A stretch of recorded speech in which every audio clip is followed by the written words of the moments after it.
Hello friend, good morning. Piyali সংসারে সবাইকে welcome জানাচ্ছি। তো একটা মিষ্টি সকাল দিয়ে আমি আমার ব্লগটা স্টার্ট করছি।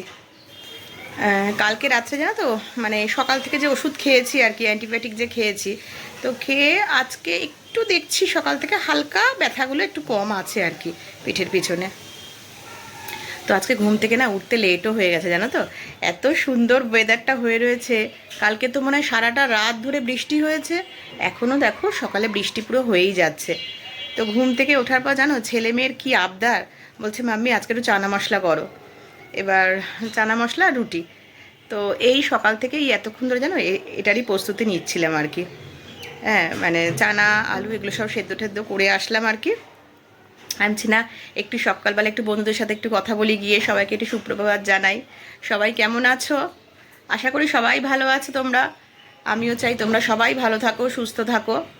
তো চলো, তোমাদেরকে আমি আজকে আমার চানা মশলা যে বানাবো সেই রেসিপিটা করে দেখাচ্ছি।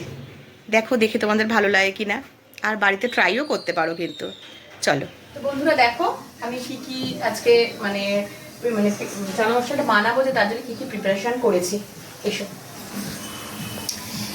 এখানে দেখো পেঁয়াজ কুচি আছে, এখানে টমেটো কুচি আছে, এখানে নারকেল কুচি আছে, এখানে দুটো তেজপাতা আছে, আর আমি এখানে দেখো চানাটা আর আলুটা দুটো সেদ্ধ করে রেখে দিয়েছি। আর এইখানে তোমার আদা বাটা, জিরে বাটা আর লঙ্কা বাটা, আর দেখো এইখানে রয়েছে রসুন বাটা।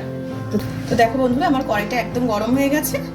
আমি এখানে একটুখানি তেল দিয়ে দিচ্ছি, সর্ষের তেল। অবশ্যই তোমরা সর্ষের তেল দিয়ে করবে। 4 টেবিল স্পুন সর্ষের তেল দেবে, তাহলেই হবে। তো বন্ধুরা, তেলটা আমার দেখো একদম গরম হয়ে গেছে। আমি এবার দেখো এর মধ্যে আমি পেঁয়াজ, আমি একটা গোটা পেঁয়াজ নিয়েছিলাম, বড় একটা গোটা পেঁয়াজ।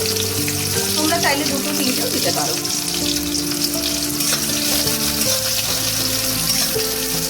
তো বন্ধুরা দেখো, আমার পেঁয়াজটা হালকা লাল করে ভাজা হয়ে গেছে। এই যে নারকেল মানে কুচিয়ে রেখেছিলাম, সেগুলো আমি দিয়ে দিচ্ছি এর মধ্যে।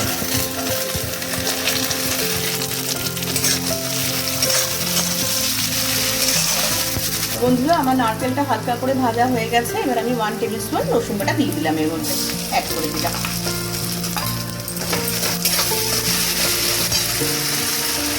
টমেটো কুচি দিয়ে দিচ্ছি।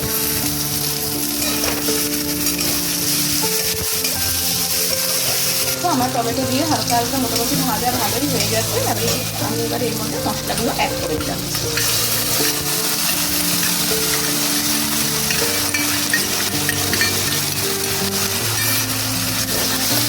ভালো করে এগুলোকে কষাতে হবে মশলাটা। দেখো বন্ধুরা, আমি 1 টেবিল স্পুন চিনি অ্যাড করলাম। আমি চিনিটা একটু আগে অ্যাড করি, মানে বেশ কালারটা খুব সুন্দর আসে। মশলা কষানোর সময় তোমরা চিনিটা অ্যাড করে ভালো করে মশলাটাকে কষানো, তো কালারটা খুব সুন্দর আসবে আর কি।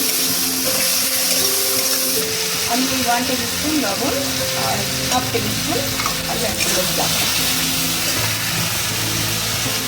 1/2 টেবিল স্পুন লবণ অ্যাড করলাম, 1/2 টেবিল স্পুন হলুদ অ্যাড করলাম। বন্ধুরা, তোমরা লবণটা যেটা আমি বললাম প্রথমে যখন দিয়েছিলাম 1 টেবিল স্পুন, তারপরে তো 1/2 টেবিল স্পুন লবণটা তোমরা তোমাদের স্বাদ অনুযায়ী দেবে, যে যেরকম খাওয়া যাবে। তো দেখো বন্ধুরা, আমার খুব সুন্দর কালারটা এসে গেছে, একদম দেখতেই পাচ্ছ। তো আমি এবার এর মধ্যে চানাগুলোকে সব অ্যাড করে দেবো। মশলাটা একদম ভালো মতন কষে গেছে। এবার আমি এর মধ্যে চানাগুলোকে অ্যাড করে দেবো।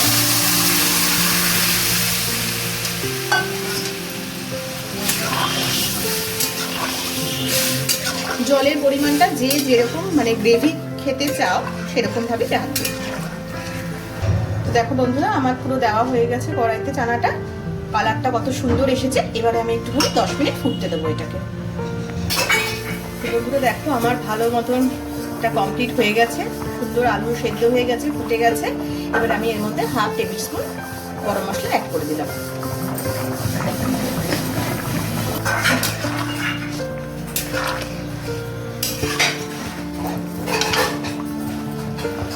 বন্ধুরা, আমি এর মধ্যে একটুখানি কাসুরি মেথি অ্যাড করে দিলাম, একটু ফ্লেভারের জন্য।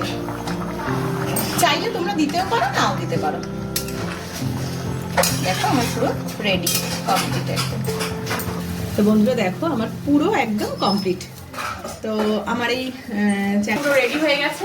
তো আমার এই রেসিপিটা যদি তোমাদের ভালো লেগে থাকে তো বেশি বেশি করে শেয়ার করো, লাইক করো, কমেন্ট করে আমাকে জানিও যে আমার এই রেসিপিটা কেমন লাগলো তোমাদের। তো চলো এবার ছেলে মেয়েকে একটু খেতে দিতে যাই। বন্ধুরা ছেলে খেতে বসে গেছে। বাবা খেয়ে বল কেমন হয়েছে খেতে? ভালো হয়েছে। এই যে মেয়েকেও দিয়ে দিয়েছি, ছেলেকেও দিয়ে দিয়েছি। একটুখানি গ্রেভি রাখলাম বাবা, একটু গ্রেভি না রাখলে না একটু বাদে না আসলে কি হয় রান্না মানে এগুলো করার পর না কিছুক্ষণ বাদে গিয়ে অনেকটা শুকিয়ে যায় আর কি, ঘন হয়ে যায়। এখন তো সবে তো একদম গরম গরম, সেই জন্যে একটু ঝোল আছে। এই যে রুটি খাবে না বললো পরোটা করে দাও, আবার একটুখানি পরোটা ভেজে দিলাম জানো। কালারটা বেশ সুন্দর এসছে বলো। তো বন্ধুরা তোমরাও কিন্তু বাড়িতে ট্রাই করতে পারো। হ্যাঁ, ট্রাই করে আমাকে একটু কমেন্ট করে বলবে যে আমার এই রেসিপিটা কেমন লাগলো তোমাদেরও বানিয়ে। বন্ধুরা দেখো আমার ছেলে পড়াশোনায় কি মনোযোগ দিয়েছে একেবারে, এরম তো কোনো সময় দেখি না। দেখো কি লিখছিস তুই?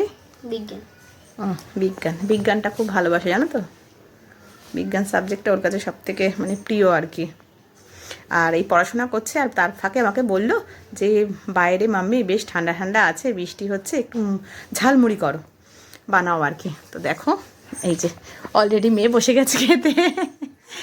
দেখো এই যে ঝালমুড়ি করলাম। সত্যি ওয়েদারটা তো খুব ভালো বলো, বেশ ঠান্ডা ঠান্ডা রয়েছে, একদম কন্টিনিউ বৃষ্টি হয়ে যাচ্ছে। এই যে বসে পড়েছে, এবার আমরা খাবো একটুখানি মুড়ি মাখা। কেমন হয়েছে খেয়ে বলো? মামা কেমন হয়েছে খেতে? ভালো হয়েছে। ঝাল হয়েছে? আরে কি বলতো, একটু না মুড়ি মাখাতে না আমি একটুখানি লঙ্কা মানে কুচিয়ে দিই জানো তো, একটু লঙ্কা কুচিয়ে আর একটুখানি গোলমরিচ দিই, না দিলে না ভালো লাগে না। মানে মুড়ি মাখা যদি একটু ঝাল ঝাল না হয় তো ভালো লাগে বলো। খাও খাও, তোমরা স্টার্ট করো, খাও। তুমি আসো। হ্যাঁ এই তো আমি আসবো। একটুখানি বন্ধুদের দেখিয়ে দিলাম যে দেখো এখন আমরা স্ন্যাক্সে এইটা খাচ্ছি আর খুব কি। ভালো হয়েছে। Thank you. হাই ফ্রেন্ড, জানো আজকে আমার ভাগ্যটা খুব ভালো। কী হিসাবে ভালো বলছি দাঁড়াও তোমাদেরকে দেখাচ্ছি, দেখলেই তোমরা বুঝতে পারবে যে কেন বললাম আর কি আমি এই কথাটা। সেই দুপুর সন্ধে বিকাল থেকে আমার ছেলে পড়াশোনা করে যাচ্ছে দেখো। বলো তাহলে আমার কপালটা ভাগ্যটা কত ভালো। হ্যাঁ, কি পড়াশোনায় মনোযোগ দিয়েছে ছেলে আমার, মানে এরকম সচরাচর রোজ করে না, ওই জন্যই আজ মানে এই কথাটা বললাম আমি। কি বাবা পড়াশোনা হচ্ছে খুব? হঠাৎ এত পড়াশোনা করো, মন দিয়ে করো একটু। আর আরেকটা জিনিসও দেখাচ্ছি দাঁড়াও, আরও কেন বললাম। এই দেখো বন্ধুরা, তাহলে বলো সত্যি তো আমার আজকে কপালটা খুব ভালো তো। দেখো এই ঘরে মেয়ে পড়ছে, ওই ঘরে ছেলে পড়ছে। ওফ, আজকে মানে মা সরস্বতী একদম পুরো ওদের ওপর পুরো ভর করেছে, এত পড়াশোনায় মত্ত। কি অনলাইনে আসলে মেয়ের অবশ্য অনলাইনে ক্লাস চলছে আর কি। ঠিক আছে চলো ওরা পড়াশোনা করুক। দেখালাম তোমাদেরকে যে আজকে ছেলে মেয়ে পড়াশোনার কি উদ্যোগ একেবারে। তো এই জাস্ট মানে আমি, হাজব্যান্ড আর ছেলে তিনজনে মিলে ডিনারটা কমপ্লিট করলাম। বাট মেয়ে তো এখনও অবধি পড়ছে, অনলাইনে ক্লাস চলছে আর কি। তো একটু পরে খাবে আর কি, পড়া হয়ে গেলে। আর ভাল লাগছিল না জানো তো, মানে শরীরটা মাঝে মাঝে একটু খারাপ লাগছে আবার ঠিক থাকছে এরকম আর কি। তো বেশি রাত্রি করে খাই না জানো তো, তাও 10:30 বাজতে যায় আর কি। হ্যাঁ, তো একটু তাড়াতাড়ি খাওয়ারটা চেষ্টা করি, রাতের ডিনারটা একটু তাড়াতাড়ি খাওয়ার জন্যে। এই আর দেখো বাইরে এখনও বৃষ্টি হয়েই যাচ্ছে একদম। কাল অবধিও তো নাকি বলছে বৃষ্টি হবে, জানি না কি হবে। আর জানো তো মঙ্গলবার দিন আমাদের বাড়িতে বিশ্বকর্মা পুজো। এই জাস্ট মানে আগের বছর থেকে চালু করেছি আর কি করা, এই বছরে 2 বছর হবে আর কি। জানি না কতটা কি করতে পারবো, শরীরটা তো ঠিক না এখন, কতটা মানে কি করে উঠতে পারবো জানি না, দেখা যাক কি হয় আর কি। হলে তো তোমরা নিশ্চয়ই মানে আমি তো ভিডিও আপলোড দেবই, তোমরা দেখতে পাবেই। তো বন্ধুরা ঠিক আছে চলো আজকের মতন আমার ভিডিওটা এখানেই এন্ড করছি। আমার এই চ্যানেলটা যদি তোমাদের ভালো লেগে থাকে তো প্লিজ বেশি বেশি করে শেয়ার করো, লাইক করো, সাবস্ক্রাইব করো। কালকে আবার একটা নতুন ব্লগ নিয়ে তোমাদের সামনে আসছি আমি। তো আজকের মতন এখানেই। গুড নাইট, শুভরাত্রি, টাটা।